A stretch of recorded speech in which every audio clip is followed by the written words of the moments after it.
안녕하십니까? 2026년 7월 정기안전보건 교육을 시작합니다. 이번 교육에서는 근로자의 건강 증진을 도모하고 계절적 요인으로 발생하는 온열 질환 및 한랭 질환을 예방하기 위한 핵심 사항들을 살펴보겠습니다. 뉴세이프 컨설팅과 함께 안전한 작업 환경을 만들어 나가시기 바랍니다. 이번 교육의 목차입니다. 먼저 근로자 건강진단의 목적과 실시 방법 등 관리 체계 전반을 살펴보고 이어 여름철 온열 질환 예방을 위한 대응 전략, 마지막으로 겨울철 한랭 질환의 위험성과 예방 조치 사항을 순서대로 알아보겠습니다. 첫 번째 시간 근로자 건강진단입니다. 건강진단은 업무 중 노출되는 유해 인자로 인한 건강 이상을 조기에 발견하여 관리하는 것이 목적입니다. 산업안전보건법에 따라 사업주는 반드시 이를 실시해야 합니다. 건강진단은 일반 건강진단과 특수 건강진단 등으로 구분되며 업무 배치 전이나 주기적인 검진을 통해 직업성 질환을 예방하는 필수적인 안전관리 수단입니다. 건강진단의 실시 주기를 확인하시기 바랍니다. 일반 건강진단은 비사무직의 경우 매년 1회, 사무직은 2년에 1회 실시합니다. 고혈압이나 당뇨 같은 일반 질환을 조기에 발견하는 것은 작업 중 발생하는 사고를 예방하는 중요한 토대가 됩니다. 특수 건강진단은 유해 인자에 노출되는 근로자를 대상으로 실시하며 상황에 따라 배치 전, 수시 임시 건강진단이 적절히 시행되어야 합니다. 특수 건강진단 대상 유해 인자와 주기를 설명드립니다. 화학적 인자, 분진, 소음과 진동 같은 물리적 인자, 그리고 야간 작업 등이 해당합니다. 표를 보시면 유해 인자별로 첫 번째 진단 시기와 이후의 주기적 점검 기준이 명시되어 있습니다. 본인의 업무가 어떤 항목에 해당하는지 반드시 확인하고 해당 주기를 엄수해 주시기 바랍니다. 건강진단 결과에 따른 사후 관리입니다. 판정 결과는 어부터 아까지 구분됩니다. 어는 별도 조치가 필요 없는 건강한 상태이며 시와 D는 추적 관찰이나 사후 관리가 필요한 경우입니다. 특히 직업성 질병이나 일반 질병에 소견이 있는 경우 반드시 사후 관리 절차에 따라 작업 환경 개선이나 건강 관리에 임해야 합니다. 건강진단은 검사만으로 끝나는 것이 아닙니다.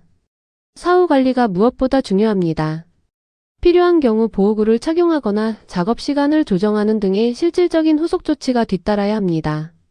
또한 근로자 개개인께서도 건강진단에 적극 참여하고 평소 스트레칭과 규칙적인 생활 습관을 통해 스스로 건강을 챙기는 것이 안전한 작업의 시작임을 잊지 마십시오.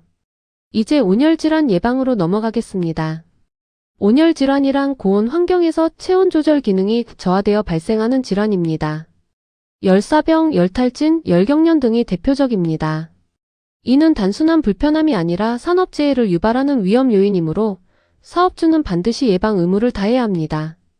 폭염 작업에 대해 정의합니다. 체감온도 31도 이상의 환경에서 연속 2시간 이상 작업하는 경우를 폭염 작업으로 규정합니다. 이는 실내외 구분 없이 적용됩니다. 고온의 기상 상황 속에서 무리한 작업은 일사병이나 열사병으로 이어질 수 있으므로 각별한 주의가 필요합니다. 체감 온도는 습도와 바람의 영향을 반영하여 사람이 실제로 느끼는 온도입니다. 작업 현장에서는 바닥으로부터 1.2m에서 1.5m 높이에서 측정하는 것이 원칙입니다. 측정이 어려운 경우 기상청 정보를 활용하십시오.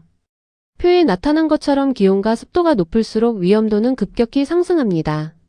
체감온도 31도 이상일 때는 보건 조치가 필수입니다. 냉방 및 통풍 장치를 가동하고 작업 시간을 조정하거나 적절한 휴식을 제공해야 합니다. 무엇보다 중요한 것은 물, 바람과 그늘, 휴식, 그리고 비상시를 대비한 응급조치 체계입니다.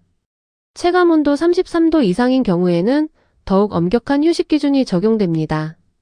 2시간마다 20분 이상 혹은 1시간마다 10분 이상의 휴식을 반드시 부여해야 합니다. 휴식이 어려운 공정은 냉방 장치를 적극 활용하십시오. 이는 법적으로 보장된 근로자의 권리임을 명심하시기 바랍니다. 온열 질환의 초기 증상을 기억하십시오. 두통, 어지러움, 피로감, 근육경련 등이 나타나면 즉시 작업을 멈춰야 합니다. 증상이 악화되면 판단력 상실이나 실신 등 위험한 상황이 발생할 수 있습니다. 동료의 상태를 서로 세심히 관찰하는 문화가 필요합니다. 온열 질환자가 발생했을 때의 응급조치입니다. 먼저 시원한 장소로 옮기고 몸을 식혀야 합니다. 의식이 있다면 수분을 섭취하게 하되 의식이 없다면 절대 물을 먹여서는 안 됩니다. 증상이 개선되지 않으면 지체 없이 119에 신고하십시오.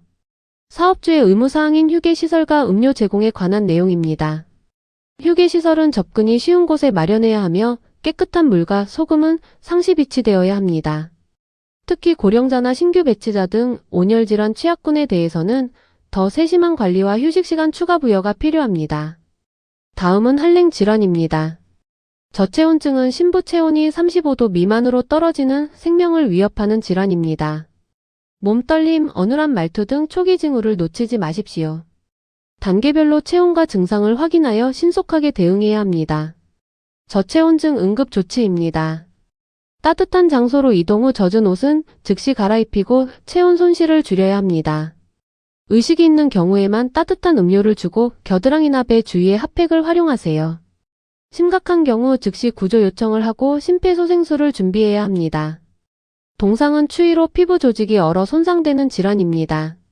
손발이나 코, 귀 등 말단 부위에서 자주 발생합니다. 동상 부위는 37도에서 39도의 따뜻한 물로 천천히 녹여야 합니다.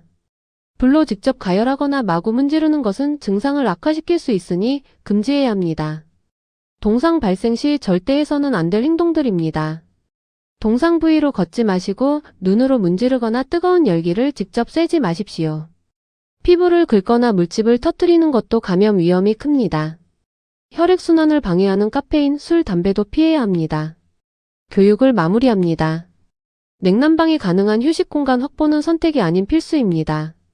온열과 한랭 질환은 계절에 맞춰 철저히 관리해야 하는 중요한 산업 안전 요인입니다. 이번 교육 내용을 바탕으로 각자의 현장에서 안전한 작업 환경을 실천해 주시기를 당부드립니다. 수고하셨습니다.